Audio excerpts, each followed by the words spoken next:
Hey folks, welcome back to another video. I don't normally like doing these videos indoors these days. They were good in lockdown, but now I like to be out and about. But it's not been a good day today. I went to the Beacon this morning, which is my local climbing hall, for a good training session. It didn't turn out to be a good training session though. I've been trying this route up at Llandalas Cave on the coast. That's an 8A. I had 2 sessions on it the previous 2 days.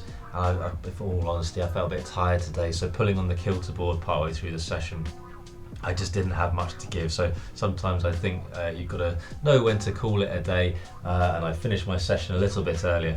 After some lunch, thought I'd do a video, make the most of the day.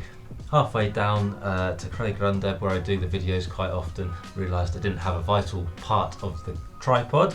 No problem, came back. When I got all the way there, I realised I didn't have a microphone of any description. The one on the camera is rubbish.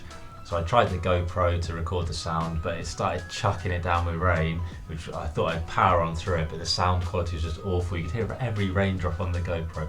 So here I am, sat indoors next to the fire, drying off. I've just started the fire, which is why it's roaring away, trying to get it going. Today's topic of conversation, not necessarily the most exciting part of climbing, the Humble Prusik cord, of which this is a sewn Prusik, which I'll talk about in a moment. Not exciting, but they're super useful, aren't they, at keeping us safe. Brilliant little things, just basically cord wrapped round rope. So versatile, super useful. Pretty rare I would not climb with Prusiks on the back of my harness for whatever situation, be it self-rescue or just protecting myself on an abseil, all that kind of thing. My first top tip, I'll try and give a few in this video. My first top tip, I'll show you, come up close to the camera. It will focus, it takes a moment. Oh, there we go, it's pretty quick.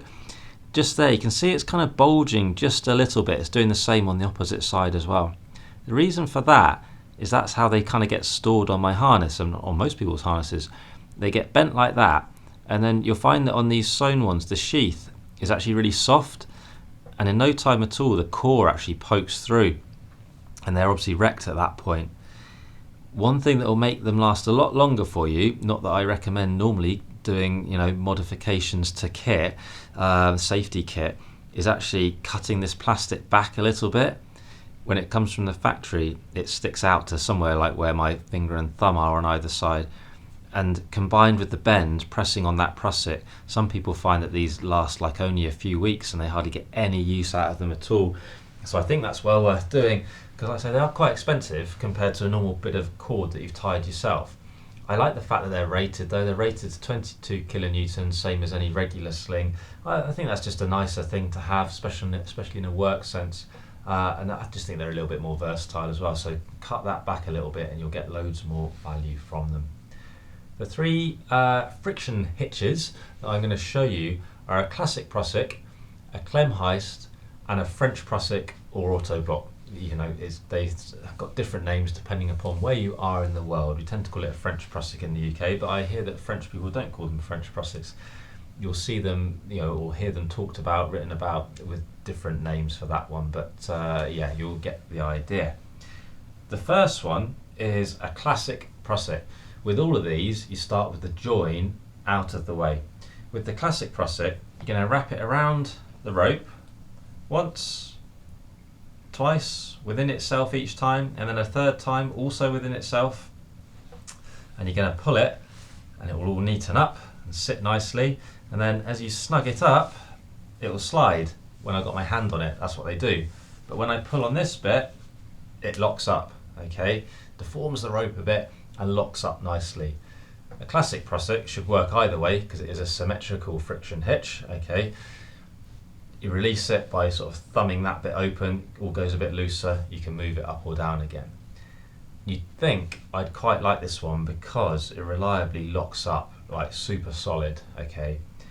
That's great, but it's also part of the downside, it locks up so well, not when I've been pulling it like this, when you've been properly weighting it, in some self-rescue situation or whatever. It locks up so well it can be really hard to unweight, and that's just a pain in the butt, and I don't like things that are a pain in the butt. So I can't really think of the last time I used that. I also can't really think of the last time I went winter climbing or had to do any self-rescue stuff on sort of skinny, wet, icy ropes, things like that. That's when it's really good, is if your other Prusiks aren't gripping, you can default back to this one and it'll grip on all sorts of stuff. So it's well worth knowing, even if you are only going to use it once in a blue moon. Okay, yeah, it is a bit of a pain to release, but it locks super reliably. Let's unwrap that one and show you the other two that I do use much more often. As always, get that join out the way to start with. This one, I'm going to put it over the rope. I'm just going to wrap it, working away from the first wrap.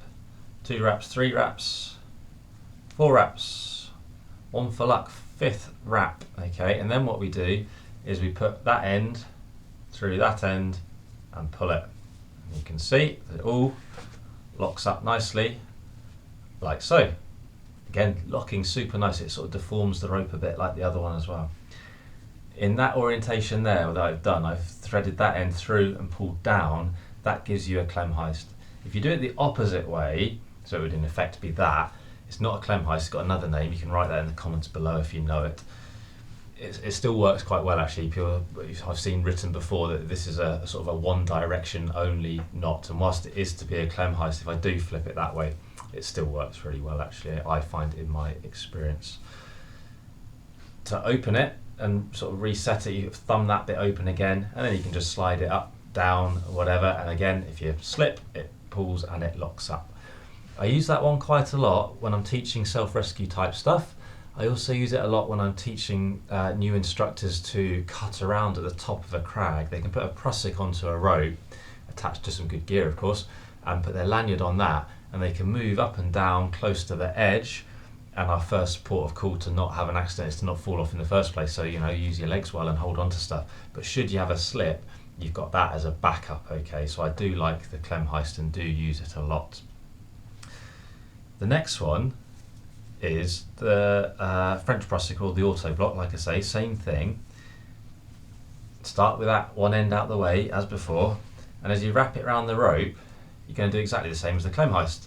Give it about 5 wraps. You might find you need less, especially on your nice soft homemade Prusiks, but on these ones I find 5 works quite well. And then rather than joining the 2 ends together like that, what I actually do is I give them a little half a twist, so you can see they're crossed over slightly. That just gives them, in my experience, an extra little bit of bite. So when I clip something to them, carabiner, and pull on it, it locks up nicely.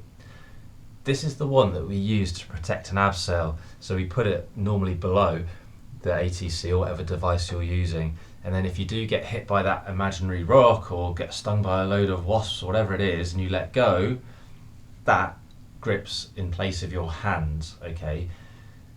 The nice thing about this one is it releases under load, so hopefully you'll be alright and you'll just be swinging around. You might be in space though, mightn't you? Because it releases under load, you can just push it and it will start sliding again, and off you go, continuing on your abseil. You have to press quite hard, but it does release under load. The others don't, so if you're using the Classic or the Clem Heist, you have to unweight them to release them, which might be fine. It's just normally a bit of extra faff, isn't it? And we don't really want loads of faff in that situation, or any situation, to be honest. It's probably the least reliable one at locking up. Well, I don't mean it's untrustable, but it's easy for it to sort of work itself a bit loose and then just sort of slide a little bit, whereas the others don't have quite that propensity. So it's good in some situations, like abseiling, like using as the clutch Prusik on a hauling setup. I've done other videos on those kind of things if that doesn't mean anything to you. But those are the 3 I use a lot. There's other ones, variations that go round carabiners or a Purcell Prusik, but those are the 3 that I use, okay? Or in terms of the Classic, don't really use but like to know.